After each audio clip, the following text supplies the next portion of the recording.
Bonjour à tous. Je vois que la salle est pleine. C'est un sujet très intéressant, donc tant mieux. Je me présente Olivier Thierry, je travaille pour la société de conseil Deloitte. Dans cette société, je fais partie d'une équipe qui est spécialisée dans le domaine de l'investigation sur des sujets assez riches et variés, allant de la fraude à la corruption, en passant par la lutte anti-blanchiment et le financement du terrorisme.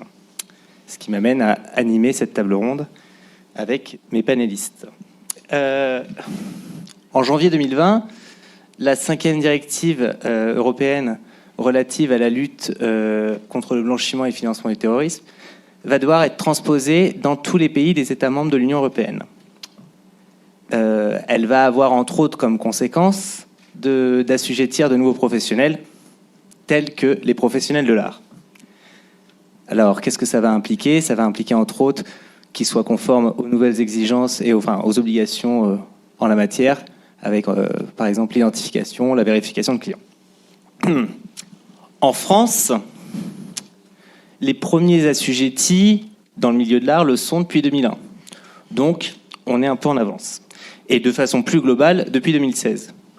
Donc, ça va peut-être pas forcément être une révolution, du moins cette transposition. Néanmoins, on a pensé avec le quotidien de l'art qu'il était pertinent d'organiser une table ronde sur le sujet pour pouvoir rappeler les obligations qui pèsent en la matière et de surtout pouvoir partager l'expérience des différents professionnels qui sont avec moi à cette table. Donc pour ce faire, je vous présente Anne-Laure Bandol, qui est... Oui, pardon, Anne-Laure Bandol, avocate genevoise et qui est spécialisée en art et notamment à l'origine de l'initiative Responsible Art Market. Monsieur François Belfort, directeur général du Syndicat national des antiquaires et membre du Comité national du marché de l'art, qui est un organisme qui a pour vocation de défendre les intérêts des professionnels. Éléonore Perrat, chef du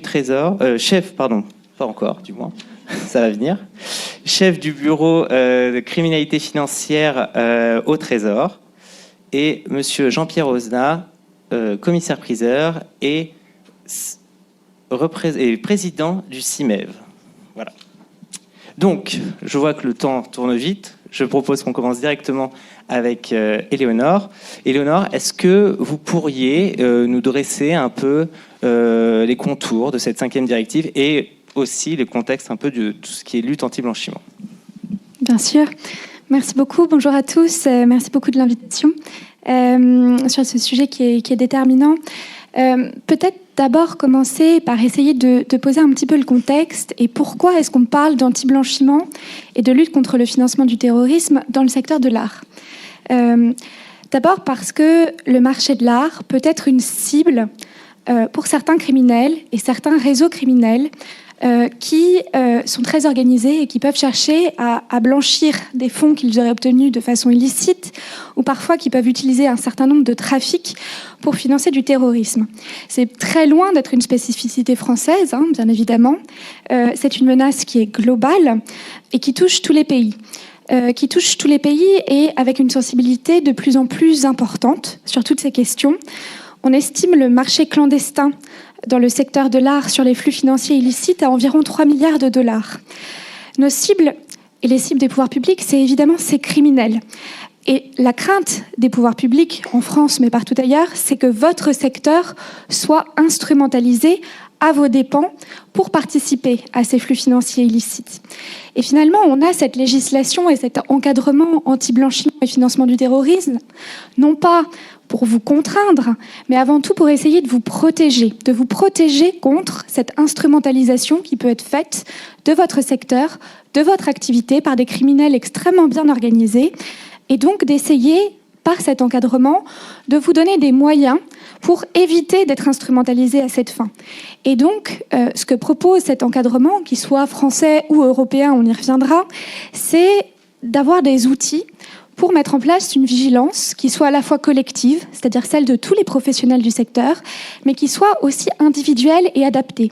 Parce qu'en fait, qui plus que vous, dans votre activité au quotidien, peut permettre de se dire « voilà quelque chose qui éveille mes soupçons, voilà quelque chose qui me semble étrange, je ne sais pas, je vais peut-être le signaler ». C'est tous ces éléments-là qu'on cherche à définir dans le cadre d'une législation anti-blanchiment et financement du terrorisme.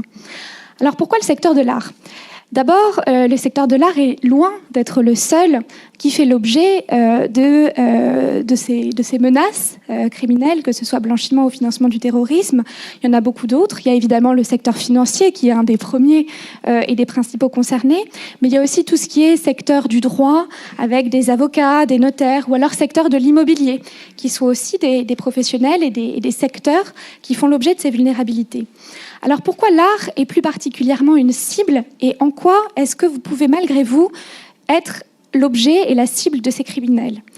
D'abord parce que vous le savez, l'art peut voir des transactions de grande valeur être opérées, souvent entre plusieurs juridictions, entre plusieurs États, donc de façon transfrontalière. C'est exactement ce type de flux que les criminels cherchent à saisir. Parfois parce qu'ils mettent en place des montages complexes. C'est aussi ce qui fait la spécificité et la vulnérabilité. Parfois aussi parce qu'il y a des prix qui peuvent être plus volatiles, un petit peu plus subjectifs, plus difficiles à expliquer ou à anticiper. Et c'est dans toutes ces failles que se nichent finalement les différents criminels qui peuvent venir. Et aussi parce que parfois il y a une certaine forme de confidentialité sur les questions d'achat, de transactions qui font que, par définition, les criminels essayent de profiter de chacune de ces failles. Et donc c'est ça qui fait l'objet de ces différentes vulnérabilités et qu'on essaye d'encadrer pour vous aider à vous protéger et à vous prémunir du risque qui est associé. Alors, être en risque élevé dans un secteur, ça n'est pas du tout une question de stigmate. Ça ne veut pas dire qu'on fait mal les choses, ça ne veut pas dire que les professionnels ne sont pas vigilants. Au contraire, ça veut dire que c'est la vigilance collective qui est appelée, qui est par définition intrinsèquement élevée. Le maniement d'espèces dans les casinos, etc. Par définition, ce sont des secteurs qui sont risqués, sur lesquels collectivement, on doit essayer d'être vigilant. Alors, quelles sont les principales obligations ? Vous l'avez rappelé, en France, depuis 2016, l'ensemble des professionnels de l'art sont assujettis à certaines obligations anti-blanchiment. Et donc, en ça, la 5e directive ne va pas profondément modifier les choses. Elle va modifier le contexte, on y reviendra. Mais ce qui est demandé aux différents professionnels, c'est 4 choses. La première, c'est d'abord de mettre en place des mécanismes de contrôle interne, c'est-à-dire que dans chacune de vos structures, de vos entreprises, de vos galeries, de vos professions, vous vous interrogiez sur quelles sont les différentes procédures que je dois mettre en place pour essayer d'être vigilant, c'est-à-dire de tracer les différents flux, les différentes identités de mes différents clients et la manière dont je vais pouvoir y réagir, c'est-à-dire essayer de me prémunir de mes risques et quelle est la structure de contrôle que je mets en place. La deuxième obligation qui est associée et qui est clé en matière d'anti-blanchiment, c'est celle de la vérification de l'identité. Connaître votre client et vérifier que vous avez bien affaire à ce client-là et non pas à un montage un peu opaque qui, in fine, va à quelqu'un que vous n'aviez pas identifié. Le troisième, c'est quelle est la finalité de la transaction, et notamment derrière les personnes morales, parfois des fondations, parfois des entreprises.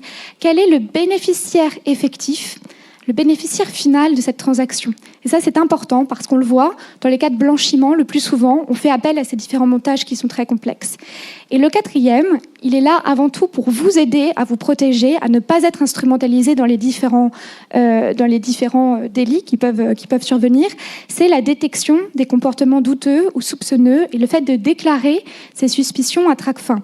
C'est avant tout pour vous prémunir quand vous avez un doute sur la légalité ou même sur le montage lui-même, de vous prémunir contre un possible abus en signalant ces différents faits à Tracfin. C'est ce qu'on appelle la déclaration de soupçon.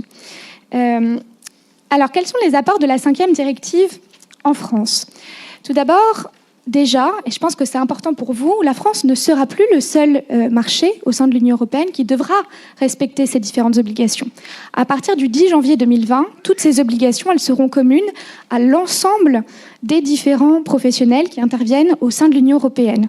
Au sein de l'Union européenne, à la date de 2020, Ça veut dire évidemment que vos compatriotes et vos collègues britanniques seront également concernés. Ils nous ont d'ores et déjà indiqué que voilà, cela faisait partie des domaines qu'ils reprendraient. Donc tout d'abord, tout le monde sera concerné en Europe. La deuxième chose, c'est que nous allons nous aligner sur ce qui est demandé au niveau européen. Ce qui est demandé au niveau européen, c'est de rapporter les différents soupçons à partir des transactions qui sont supérieures à 10 000 euros. Alors, ce seuil de 10 000 euros, nous allons le reprendre en droit français. Ça ne veut pas dire qu'il s'applique à toutes les obligations. Par exemple, mettre en place une procédure de contrôle interne, c'est évidemment valable à n'importe quel moment. C'est quelque chose de générique. Mais si vous voulez, il faudra essayer d'être plus vigilant sur ces transactions qui sont supérieures à 10 000 euros. Enfin, donc on l'a dit, la France ne sera plus seule au sein de l'Union européenne, mais c'est aussi, et je tenais peut-être en fin de propos, une dynamique qu'on voit apparaître de plus en plus au niveau mondial. Les États-Unis, en ce moment, je ne sais pas si vous l'avez vu dans l'actualité, mais ont ces mêmes débats que nous avons eus il y a quelques années, et un projet de loi est en cours d'examen au Congrès pour appliquer ces mêmes obligations, y compris au sein du marché États-Unis. Et progressivement, on peut voir que ce qui se passe en Europe va probablement se passer également dans d'autres marchés, que ce soit le marché américain ou d'autres marchés, et probablement ensuite à un niveau international. Merci Éléonore pour ce panorama exhaustif. Je ne sais pas si quelqu'un veut réagir en plus à la table ronde. Mais ce qui m'intéresserait maintenant, c'est aussi d'avoir un peu l'avis des professionnels. Donc, Monsieur Belfort, peut-être vous pourriez nous en dire un peu plus sur les raisons pour vous de s'engager dans la lutte contre le blanchiment et aussi les difficultés auxquelles vous faites face dans l'application de ces obligations légales au quotidien, vous et vos membres, bien évidemment. Monsieur Ozna, vous serez les raisons de s'engager, c'est d'abord de se conformer à la loi. On est opérateur en France, on a un réseau réglementaire et législatif, donc on est, je dirais, déjà dans l'obligation de l'appliquer. Ensuite, il y a des raisons plus précises. Et effectivement, le blanchiment est quelque chose qui peut venir impacter le marché. C'est quelque chose qui ne soutient pas le marché, mais qui va le vicier. Et c'est quelque chose qui, comme dans l'ensemble de la société, est une gangrène qui peut être dangereuse. Et donc, lutter contre le blanchiment, c'est quelque chose qui est utile et c'est quelque chose qui sert le marché français s'il s'y engage résolument. Ça, ce sont les points positifs. Un troisième point, il est un peu prosaïque, mais il est à ne pas oublier. Si une opération touche un professionnel et que ce professionnel, je dirais, évalue les risques, puisqu'il s'agit bien d'évaluer les risques, et si à l'issue de cette évaluation des risques, mais finalement il y a un risque avéré, le fait de communiquer ce risque avéré à Tracfin le protège, c'est-à-dire ne le met pas en situation de complicité de blanchiment ou en complicité de financement du terrorisme. Et ça n'est pas rien quand même, parce que des opérations qui peuvent être puissamment instrumentalisées peuvent être dangereuses. C'est quelque chose qui effectivement rentre dans le cadre d'une activité professionnelle. Il ne faut pas croire que les professionnels découvrent tout d'un coup des règles de prudence. Les règles de prudence, les professionnels les appliquent, les mettent en œuvre. Et ils les mettent en œuvre d'ailleurs de telle manière que, bien souvent, quand il y a un soupçon, comme c'est appelé par Tracfin, finalement, le professionnel va contourner l'opération et va refuser l'affaire. Aujourd'hui, ce qui se passe quand un professionnel a un soupçon, c'est qu'il ne réalise pas l'opération. Aujourd'hui, il faut bien prendre ça en compte et il faut faire rentrer la procédure de lutte contre le blanchiment dans l'ensemble de ces réflexes de prudence et ces réflexes de contrôle, de due diligence que font les professionnels au quotidien. Ça, ce sont les éléments, je dirais, positifs. Mais il y a des éléments qui sont quand même très difficiles à appliquer d'emblée dans une profession et dans des métiers qui ne sont pas du tout habitués à demander la pièce d'identité au client qui pousse la porte d'une galerie, lui demander avant de délivrer l'objet, finalement, d'où vient l'origine des fonds. Est-ce que c'est votre salaire? Est-ce que c'est l'héritage de votre famille? Est-ce que c'est un placement que vous avez réalisé? Ça, le marchand, le galeriste, il n'y est pas du tout rompu. Et ça, c'est un vrai problème. Ça, c'est un sujet vraiment central, celui de ce qui s'appelle dans la loi la connaissance du client. Ça, c'est vraiment difficile de l'appliquer en tant que tel.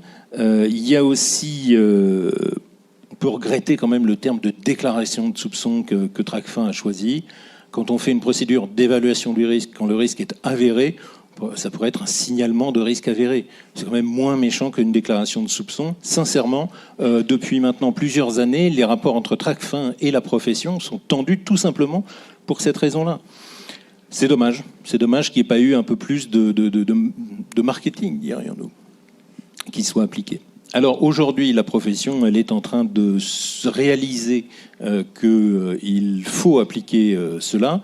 On est en train de travailler communément au sein du Conseil national du marché de l'art, avec notamment les 5 associations professionnelles de négociants en art, que ce soit le CPGA, le SNCAO, l'Estampes, le Livre Ancien, pour rédiger justement un guide pratique qui soit un petit peu l'adaptation des lignes directrices des douanes d'une façon compréhensible aux professionnels. Voilà où on en est pour l'instant, et on a, d'ailleurs, on en parlera peut-être après, quelques propositions d'adaptation à apporter.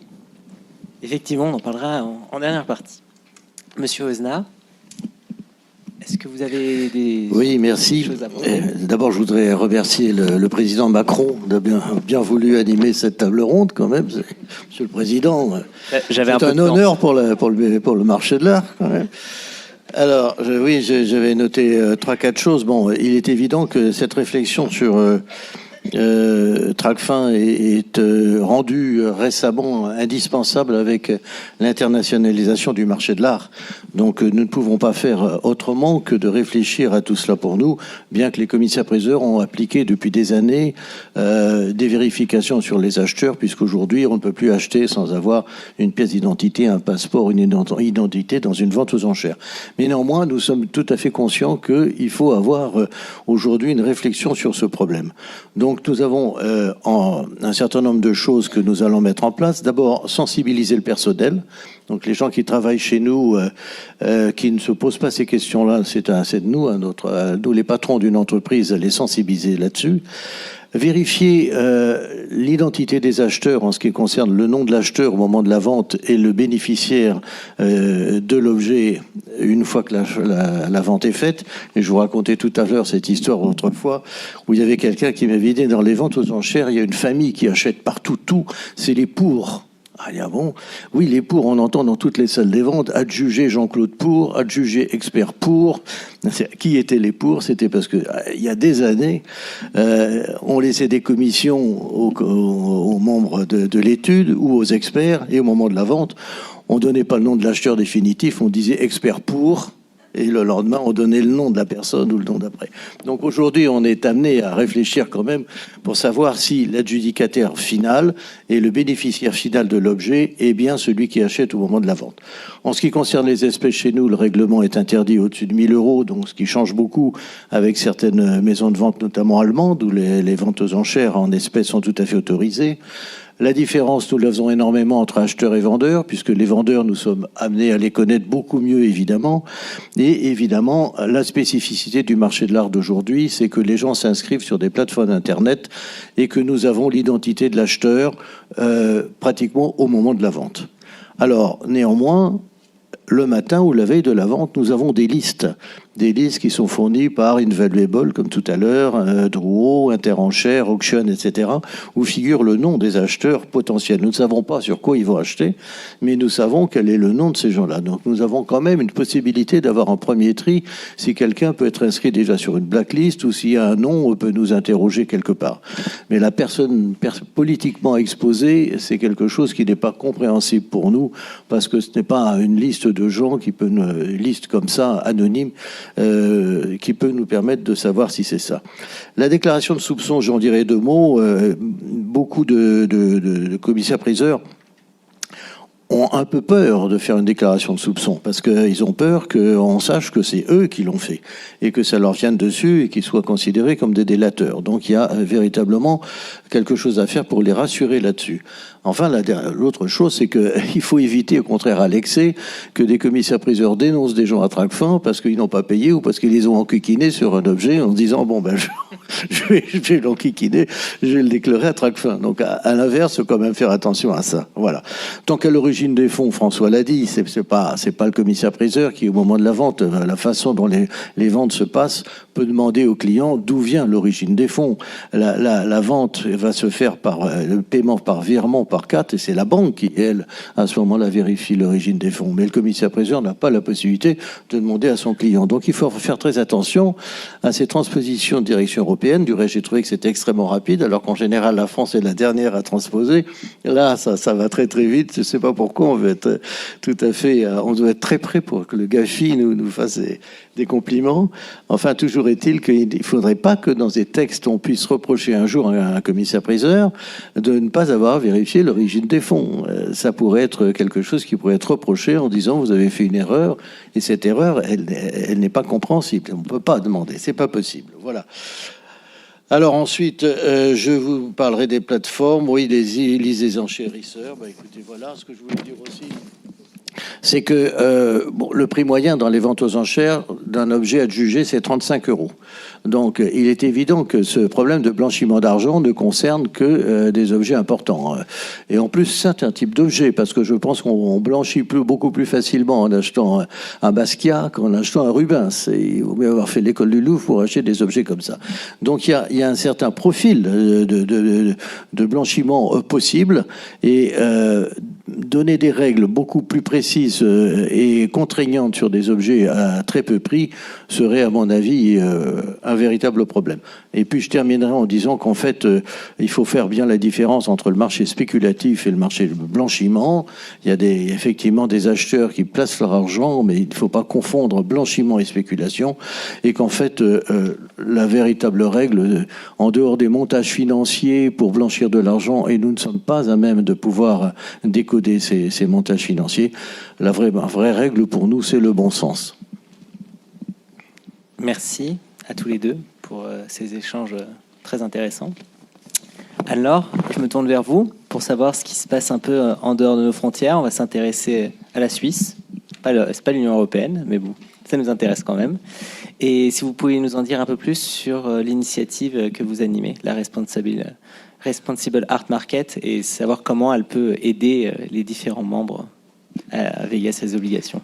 Oui, très volontiers. Merci beaucoup à Jean-Baptiste Costa pour cette invitation. Donc, l'initiative Responsible Art Market est effectivement née à Genève, mais dès son inauguration, nous avons intégré les acteurs du marché de l'art, Christie's, les ports francs, des assurances, des marchands d'art tels que Thomas Sédou. Donc l'idée était vraiment de créer un groupe de travail, de réfléchir à ces nouvelles législations et de les traduire afin qu'elles deviennent compréhensibles pour les acteurs du marché. Parce qu'on sait tous, moi en particulier étant avocate, que les textes de loi sont souvent rédigés d'une manière à ce qu'on ne les comprenne pas. Et donc on a souhaité vraiment réfléchir à produire des outils pour les rendre vraiment accessibles aux acteurs du marché de l'art, et donc pas du tout de dicter des nouvelles règles, mais vraiment d'expliquer ces règles existantes au marché de l'art. Et donc nous avons créé cette initiative il y a maintenant 4 ans, et le premier produit sont des lignes directrices pour la lutte contre le blanchiment d'argent et le financement du terrorisme. Et nous avons également produit le Art Transaction Due Diligence Toolkit, qui est un aide-mémoire. C'est une liste de vérifications que un marchand d'art peut entreprendre dans le cadre d'une transaction. Ce n'est évidemment pas une liste exhaustive, mais je pense qu'on a été quand même assez loin en listant toutes les vérifications qui seront vraisemblablement pertinentes dans le cadre d'une transaction. Il faudra là aussi évidemment sélectionner au cas par cas.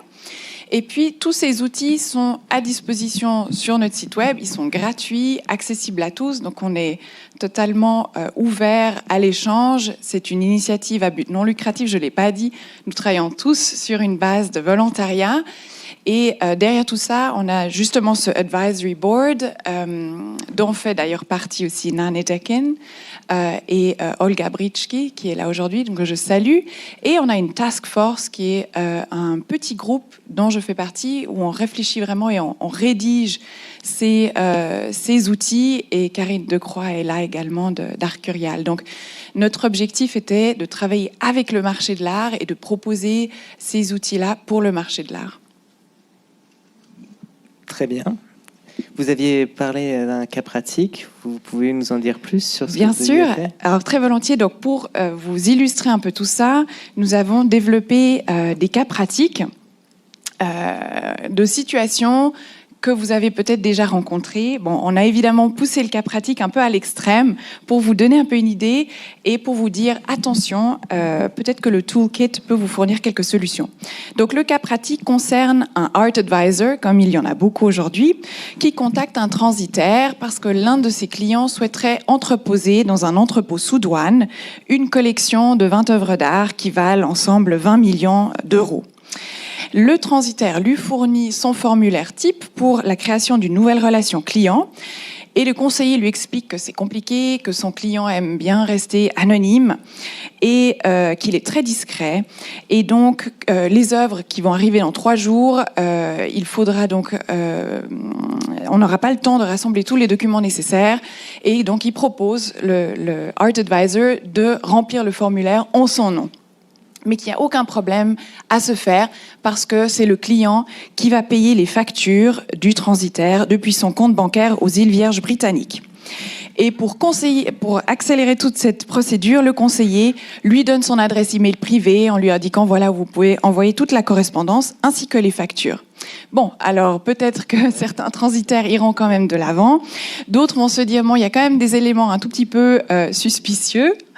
Et donc l'idée ici, et ça a été dit, c'est d'être systématique, de vraiment adopter une approche systématique et d'avoir justement une checklist par laquelle il faut passer pour vérifier voilà quels sont les éléments, ces red flags comme on les a identifiés, qui doivent potentiellement être une raison de suspicion. Donc là, on a premièrement donc un risque pour le transitaire qui soit potentiellement impliqué dans une opération de blanchiment d'argent, dès le moment où finalement c'est le conseiller qui ouvre cette relation client, mais l'argent vient du client. Bon. Ensuite, le transitaire doit donc identifier son client et comprendre si le client est bel et bien propriétaire des œuvres qu'il va stocker chez lui. Et comprendre quelle est l'origine des fonds qui vont arriver sur son compte. Ensuite, il y a l'adresse non professionnelle qui doit aussi causer une sonnette d'alarme. Et puis, le paiement d'un compte offshore qui, bien entendu, n'est pas interdit, mais là aussi, raison de suspicion, il faut faire des vérifications additionnelles. Alors, si ensuite le Art Advisor vous dit oui, alors je vais vous indiquer le nom de mon client, c'est la société Beta Limited qui est domiciliée aux îles Vierges britanniques.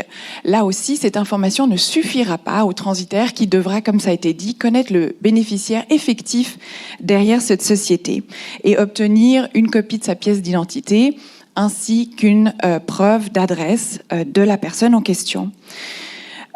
Pourquoi ? Parce que premièrement, en cas d'inspection douanière, il faudra que le transitaire justifie l'origine des fonds, justifie la relation client et donne les informations nécessaires par rapport à son identification.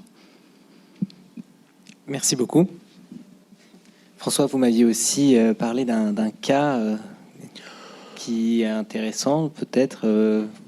Un cas typique qui se produit plusieurs fois par an au Syndicat national des antiquaires. On a un adhérent qui nous appelle en disant « Écoutez, je suis confronté à un sujet. J'ai en ligne sur mon site une œuvre qui vaut 100 000 euros, disons.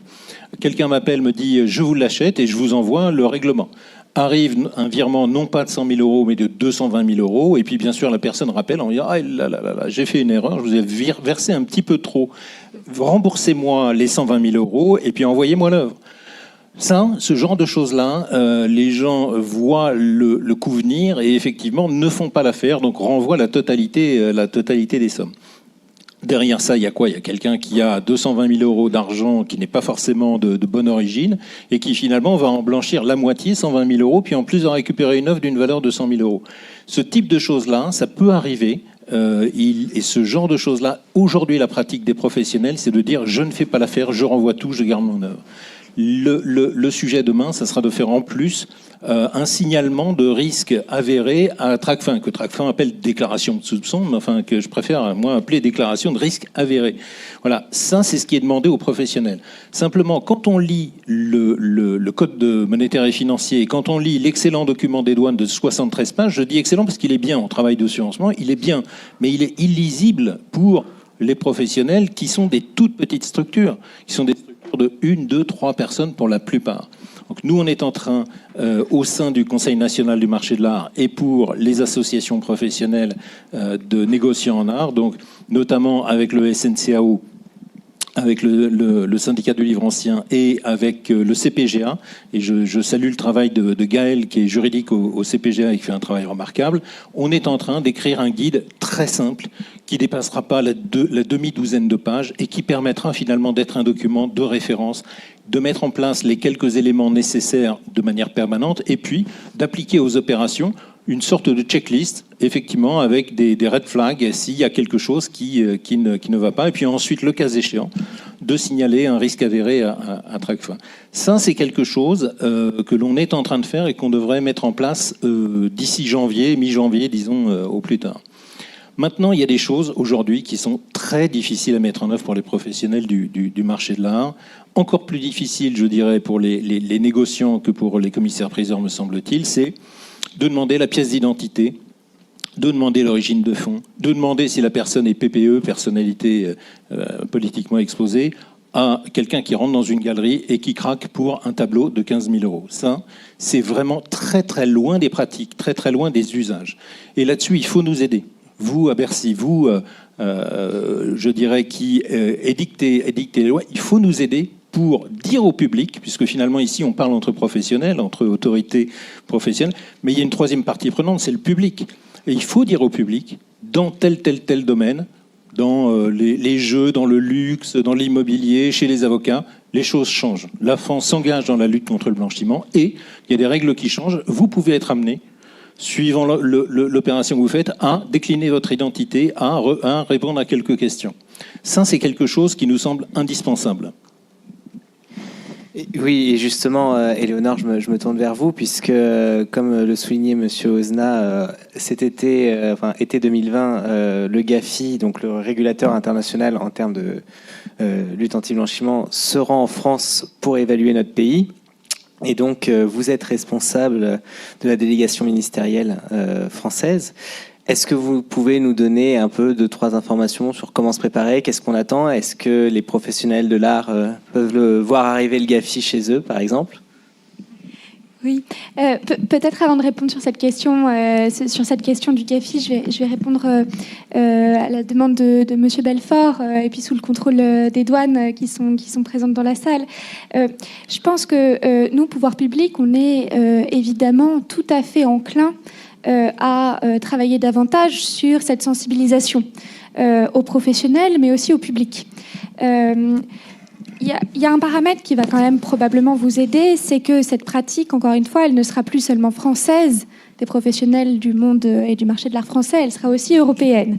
Donc partout, à partir de 2020, tous les clients, et vos clients sont souvent des clients étrangers d'ailleurs, tous vos clients, lorsqu'ils iront sur des places de l'art européennes, auront cette demande, pièce d'identité. Donc c'est évidemment un changement d'habitude, qui est difficile au départ, mais qui progressivement, et c'est notre pari, va se mettre en place, va se diffuser, et ça sera du coup de moins en moins difficile pour vous.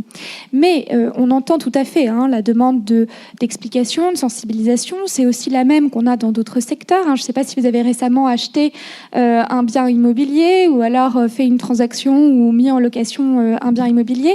Vous voyez de plus en plus que sur des applications comme Se Loger, vous avez une petite mention en raison du code monétaire et financier, une pièce d'identité vous sera demandée au moment de signer le bon de visite, etc. Vous aurez de plus en plus ces pratiques qui vont apparaître. Mais en tout cas, voilà, on entend la demande de sensibilisation, d'explication, et c'est quelque chose qu'on travaille côté Bercy, mais aussi avec l'ensemble des différentes autorités de contrôle et avec les différents services de l'État pour essayer de diffuser cette pratique et cette culture commune pour que finalement, ça ne soit plus quelque chose qui soit difficile pour vous, professionnels, mais qui soit finalement quelque chose de l'ordre de la pratique. Peut-être un petit mot aussi sur la question de l'origine des fonds, parce que j'en entends beaucoup parler. La demande de l'origine des fonds, elle n'est pas systématique. Elle doit se faire quand, dans les vigilances que vous mettez en place sur les clients, vous vous dites « Ah, cette personne, parce que c'est quelqu'un de politiquement exposé, c'est-à-dire c'est une personnalité publique, c'est un grand dirigeant, etc. Ou parce que vous avez d'autres éléments, cette personne n'est pas physiquement présente, elle opère à distance, tout ce qu'on appelle les critères qui doivent faire l'objet du coup de vigilance renforcée du client. Alors à ce moment-là, dans le panel et dans le fameux toolkit qu'on a, c'est à ce moment-là qu'on se dit, bon, est-ce que finalement, sur l'origine des fonds, je suis rassérénée ou pas.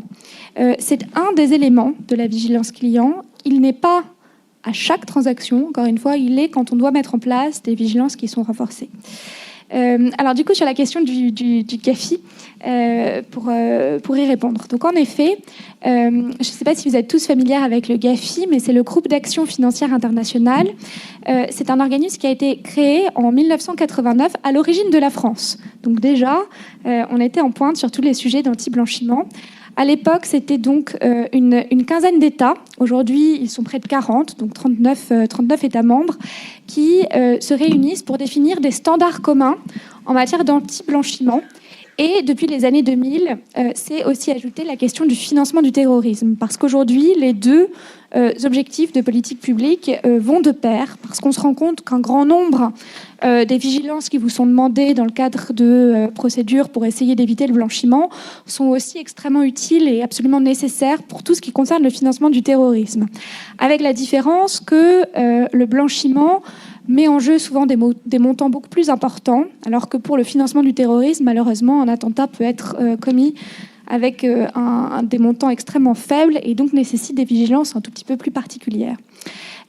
Mais bon, je reviens du coup au sujet du GAFI, donc créé en 1989. Aujourd'hui, 39 États qui se mettent d'accord sur des standards communs. Donc, c'est pas le niveau d'une directive, c'est pas comme au niveau de l'Union européenne, mais ce sont des standards qu'ensuite chacun des pays décide d'appliquer. Et évidemment, si c'était juste des grands principes et des grandes déclarations, on s'arrêterait là. Ce qui est un tout petit peu différent, c'est que régulièrement, le GAFI vient dans les pays membres pour évaluer et auditer en quelque sorte le respect par ces différents États des normes qu'ils ont eux-mêmes définies et auxquelles ils se sont engagés à respecter. Et donc c'est au tour de la France d'être évaluée en ce moment par le GAFI. Nous avons une évaluation qui va s'étaler sur 15 mois avec des évaluateurs qui sont des évaluateurs professionnels. C'est une équipe de 10 évaluateurs qui sont chacun spécialistes dans des domaines bien particuliers, des experts juridiques, des experts aussi des forces d'enquête, des experts de la manière dont, dans les différents secteurs privés, les mécanismes de sensibilisation et d'anti-blanchiment opèrent. Et donc, jusqu'en juillet 2020, la France doit se préparer à cette évaluation et nous aurons la chance d'accueillir ces 10 évaluateurs au mois du 27 juin au 17 juillet, pour être tout à fait précis, qui viendront regarder comment ça se passe en France pour ensuite produire un rapport qui sera publié en février 2021. Alors notre enjeu, il est double. Notre enjeu, il est évidemment de montrer que la France est efficace dans cette lutte contre le blanchiment de capitaux et contre le financement du terrorisme, qu'elle agit, que ses professionnels sont mobilisés. Mais c'est aussi un enjeu d'image. D'image aussi pour les différents professionnels, parce que je pense que c'est une occasion pour nous, évidemment, de montrer que nos différents professionnels sont mobilisés dans ces secteurs et que justement, entre guillemets, par l'exemplarité ou en tout cas par l'image qu'ils renvoient, ça peut participer de l'attractivité d'un secteur. Par exemple, si on prend le secteur bancaire, pendant très longtemps, voilà, les contraintes anti-blanchiment étaient perçues comme des contraintes. Et maintenant, récemment, vous voyez avec les différents scandales qui se sont égrenés, finalement, on a plutôt tendance à valoriser une place financière ou un marché où finalement l'ensemble des dispositifs anti-blanchiment et anti-financement du terrorisme sont bien respectés. C'est la même chose pour le marché de l'art. La manière dont finalement votre marché se protège et dont vous œuvrez pour essayer de le protéger contre ces différentes menaces peut être utilisé et valorisé comme quelque chose de positif et d'attractif pour le secteur. Et c'est un petit peu le narratif qu'on essaye de construire et qu'on vous propose de mettre en place. Et donc oui, il est possible que des évaluateurs du GAFI cherchent à regarder ce que la France a fait en matière de lutte contre le blanchiment, regardent la manière dont les professionnels s'approprient les différentes règles d'anti-blanchiment, les défis aussi qu'ils identifient, la manière dont ils y répondent et la manière dont ils coopèrent ensemble. Donc tout ce que vous faites, tout ce que vous avez mentionné comme initiative, comme guide pratique, etc., ce sont des choses extrêmement valorisables et qui seront très valorisées par le GAFI. Et donc nous, le pari que nous faisons côté pouvoir public, c'est d'essayer de préparer ensemble cette échéance pour que, voilà, on utilise aussi cette évaluation comme une façon de mettre en place une image aussi positive de ce secteur. Merci. Oui, alors, nous, Syndicat national des antiquaires et les autres associations professionnelles au sein du CNMA, on comprend tout ça et on est, je dirais, en marche. On est en train d'œuvrer pour que ces procédures soient applicables. Néanmoins, il y a une chose qu'on regrette très franchement, c'est le calendrier. Effectivement, l'évaluation du GAFI, on la comprend, mais ça fait une marche, ça fait une mise en procédure à marche forcée. Les douanes ont été nommées fin 2017. On a eu des lignes directrices au mois de mai.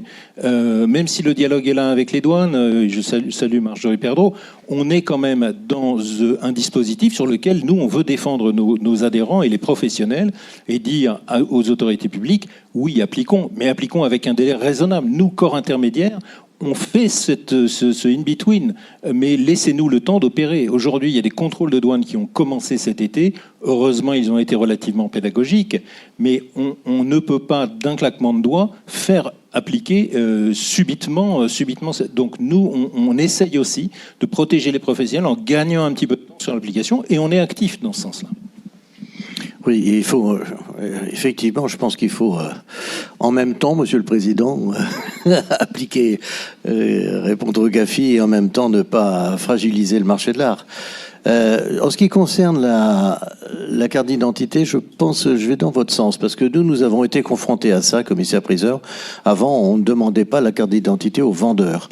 Et quand on nous a dit qu'il fallait aller chez quelqu'un que l'on connaissait, dans un appartement, et dire, écoutez, est-ce que ça t'ennuie de me donner ta carte d'identité? Ça a été une grosse résistance chez nous. Et finalement, ça se fait. Et ça se fait tout simplement. Et les gens comprennent maintenant qu'ils doivent donner, même quand on les connaît depuis 20 ans, on prend une photocopie de la carte d'identité, on prend une photo, donc on s'est habitué à ça. Alors, évidemment, sur les acheteurs, je ne sais pas si on a demandé la carte d'identité à l'acheteur du Salvador Mundi. Je ne connais pas vraiment la réponse là-dessus. Mais sur l'histoire des vérifications de fonds, oui, vous avez raison sur le principe. Le problème, vous dites, c'est pas systématique. Mais il n'empêche que si c'est transposé, tel que c'est là dans la loi, dans la directive européenne, ça va pouvoir être reproché aux professionnels qui ne l'auront pas fait. Donc, vous nous rassurez en nous disant, oui, mais il faut... Mais non, c'est marqué dans la loi. Et c'est marqué dans la loi que les commissaires-priseurs doivent vérifier l'origine des fonds. Et là, c'est un problème. Alors, je dirais juste une chose, quand vous parlez de blanchiment d'argent, il faudrait aussi que l'État nettoie un petit peu devant sa porte, parce que moi, en tant que président du syndicat des commissaires-priseurs, les confrères, notamment de province, me racontent un petit peu comment ça se passe, des fois. Et notamment au crédit municipal d'une ville du sud de la France, du sud-ouest de la France, où des Espagnols viennent déposer de l'or, des bracelets, des bagues, on ne sait même pas d'où ça vient. Ils se font avancer de l'argent par le crédit municipal, et puis ils repartent, on ne les revoit jamais. Ils ont récupéré de l'argent comme ça, et ça, c'est l'État, dans le cadre du crédit municipal, qui se prête à ce jeu-là. Ça ne me paraît pas très convenable.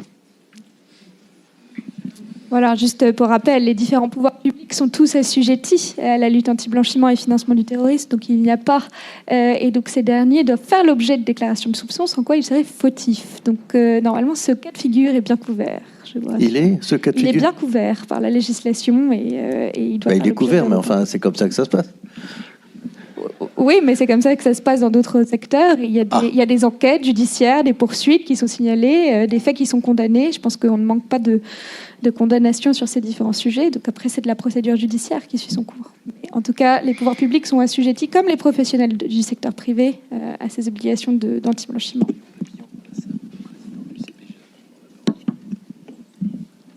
Eh bien, si vous voulez, on peut passer aussi aux questions-réponses. Je pense qu'il y a des gens qui sont intéressés. Je vois une dame là-bas. Je ne sais pas si quelqu'un peut m'aider sur les micros. Ah oui, c'est bon, parfait. Merci. Bonjour, Marion Papillon, vice-présidente du comité professionnel des galeries d'art. Donc évidemment, je voudrais intervenir puisque nous sommes également membres du CNMA avec le syndicat des antiquaires et le CNCAO et les estampes. Peut-être une remarque, je me permettais de lire votre site internet, le site internet de la donc, Direction Générale du Trésor. Attendez, mon téléphone sonne en même temps, donc je ne peux pas vous le lire. Mais dans une de Qui nous sommes, il s'agit de fournir analyses, pistes de réforme et études d'impact dans le domaine des finances publiques, de la dépense publique, mais aussi de la politique fiscale, des politiques sociales, de l'emploi, des politiques sectorielles. Et peut-être, et en effet, on se retrouve régulièrement autour de la table tous ensemble, mais on se demande si vous avez aussi suivi l'impact, en effet, de ces réformes et de ces directives. C'est-à-dire que on doit les appliquer, on y travaille. En effet, comme le disait François, on est en train de mettre des choses en place, mais forcément, il y aura un impact, il y aura des conséquences, et nous sommes des structures fragiles. Toute la journée, on parle du secteur de l'art, de son évolution, de son innovation, de ses transformations, mais c'est aussi un secteur qui comprend de nombreuses petites structures, des petites, des moyennes, des grosses, qui sont toutes en train d'essayer d'évoluer, mais c'est un secteur qui reste fragile. Et je pense que on aimerait peut-être un petit peu que les pouvoirs publics entendent aussi notre fragilité et les conséquences de ce type, en effet, de nouvelles réglementations qu'on doit appliquer très vite, et ce ne sera pas sans impact. Je pense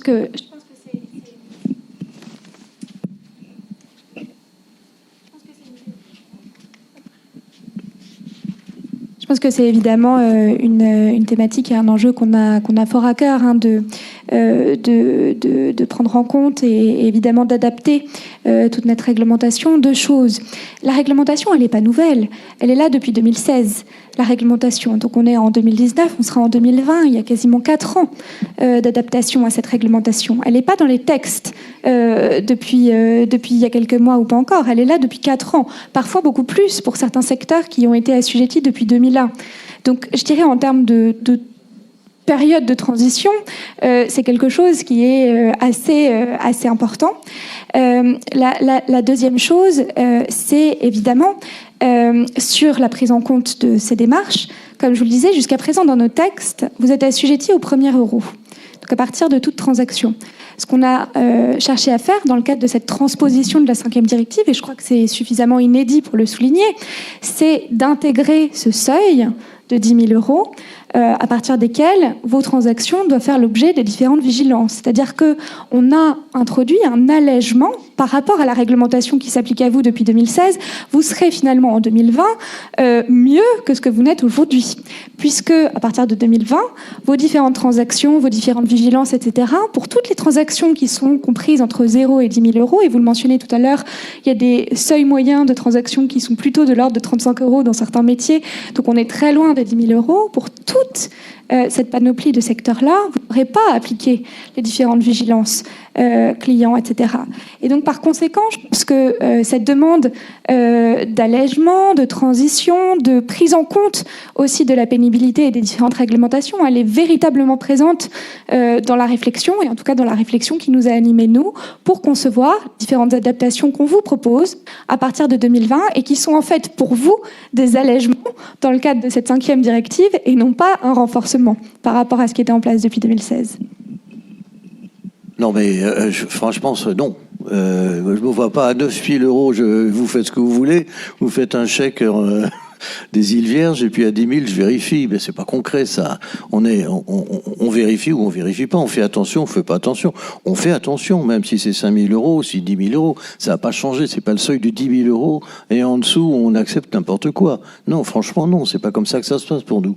On est les premiers vigilants là-dessus. S'il y a un scandale demain sur le marché de l'art du blanchiment d'argent, c'est une catastrophe pour le marché de l'art. Donc on est vraiment, on est partenaire. On n'a pas du tout envie qu'il y ait de blanchiment d'argent dans les ventes aux enchères, et encore moins de financement du terrorisme. Enfin non, mais par contre, on fait ce qu'on peut avec ce qu'on a. Voilà. Mais dire qu'en dessous de 10 000, on fait ce qu'on veut, non, franchement, non. C'est pas ce que j'ai dit. Ce que j'ai dit, c'est que les différentes obligations, évidemment, vous êtes libre de signaler tout ce que vous voulez en dessous de 10 000 euros. Je dis juste qu'en tout cas, la réglementation qui entrera en vigueur à partir de 2020 est plus légère, en fait, que celle qui existe et qui vous est applicable depuis 2016. François, vous vouliez ajouter quelque chose ? Oui, absolument. Sur l'ensemble de ces procédures-là, il y a un sujet qui pose un vrai problème aux professionnels, c'est celui de ce que Tracfin appelle la déclaration de soupçon, appelons-le, si vous voulez bien, la déclaration de risque identifié. N'empêche que dans cette déclaration, il y a la possibilité de... Le sujet de la transaction, c'est une œuvre d'art. L'œuvre d'art, par définition, elle est unique. Et l'unicité de l'œuvre d'art dans un dossier de déclaration à Tracfin nous semble poser problème. Ça nous semble poser problème parce que Tracfin, bien sûr, est un lieu où le secret règne, mais ensuite, quand les sujets sortent, quand il y a une instruction, eh bien l'œuvre, la photo de l'œuvre, l'auteur, la dimension, le sujet de la peinture, la technique, etc., identifie tout de suite le vendeur. Et ça, c'est très problématique dans la déclaration de soupçon.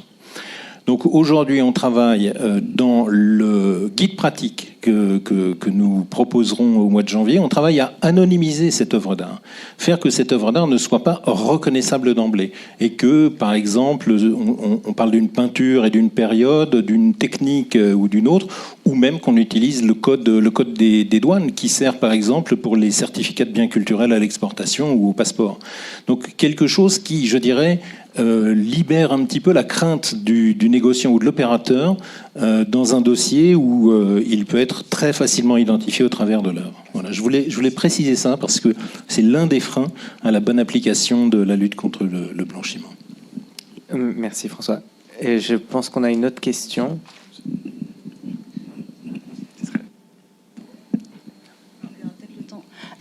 Bonjour, Jeanne Mougel du Crédit Municipal. Je voulais juste avoir un petit droit de réponse par rapport à ce qu'a dit le monsieur sur les crédits municipaux. La lutte contre le blanchiment et le financement du terrorisme, c'est un sujet qu'on prend très au sérieux. Tous nos agents sont formés. On a des personnes qui travaillent sur le sujet et qui sont à temps plein. On a 3 personnes qui travaillent sur ce sujet. Donc c'est pas du tout... on n'est absolument pas une plateforme de blanchiment, bien au contraire. On est d'ailleurs un établissement de crédit soumis à la CPR. Donc on est depuis, comme toutes les banques, pour nous, du coup, cette directive n'est pas nouvelle. Elle nous est aussi applicable, mais c'est pas nouveau pour nous. Voilà, donc je voulais juste corriger cette petite information qui m'a semblé pas complètement juste. Merci. Je pense qu'on a une question aussi au fond, Jean-Baptiste. Et merci pour cette précision. Oui, bonjour, Marjorie Perdreau de la Douane. Donc, je souhaiterais... On est tous là.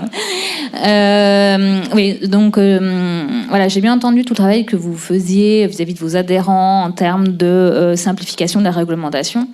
Je voulais seulement rappeler 2 choses. La première, c'est que lorsque mes collègues feront les contrôles, n'oubliez pas qu'ils ne regarderont que le code monétaire et financier. Aussi, pour tout ce qui concerne les informations données à vos adhérents, et de manière générale à tous les professionnels du secteur de l'art, je souhaiterais m'assurer que tous les documents vont bien être donnés à la douane et à Tracfin au préalable. Ce que je voudrais éviter, c'est que vous diffusiez une information et que 2 mois après, mes collègues fassent un contrôle et eux ne viseront que le CMF et remettent en cause et que vous soyez... Voilà. Bon, je sais que vous êtes en relation avec Tracfin puisqu'on échange. Voilà, c'était juste une petite précision que je souhaitais apporter.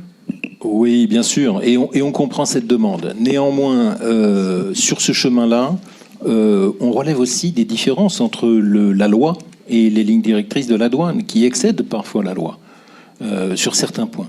Donc on est en train de travailler sur tout ça, et de toute manière, on aura effectivement un crible juridique avant de sortir un texte. On est bien d'accord,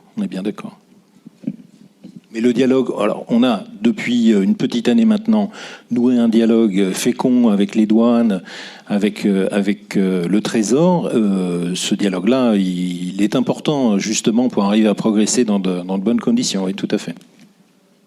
Alors, je suis désolé, on va devoir s'arrêter là. Je vois que le sujet intéresse de nombreuses personnes. Les panélistes seront encore là tout à l'heure si vous voulez discuter. Je crois qu'il y a une pause d'ailleurs. Le mot de la fin, donc, comme discuté en introduction, On n'est pas sur une véritable révolution pour les marchands, les professionnels de l'art en France. En revanche, c'est une opportunité puisque on parle vraiment d'harmonisation de règles européennes. Donc là, on va comme ça limiter les effets d'arbitrage entre les pays qui sont équipés juridiquement ou non au sein de l'Union européenne. Donc c'est vraiment quelque chose d'intéressant. Je rajoute aussi sur ce que disait Éléonore, on allège d'une certaine façon aussi les obligations, puisque avant c'était depuis 2016 au premier euro, et maintenant la France va suivre l'Union européenne dans le sens, on va dire, en remontant les seuils. Et encore une fois, la lutte anti-blanchiment et le financement et contre le financement du terrorisme, c'est un peu l'affaire de tous. Et justement appliquer ces obligations, payer à respecter ces obligations, donc ça a et aura toujours en fait un impact positif, direct et vertueux pour notre société. Voilà. Merci à tous.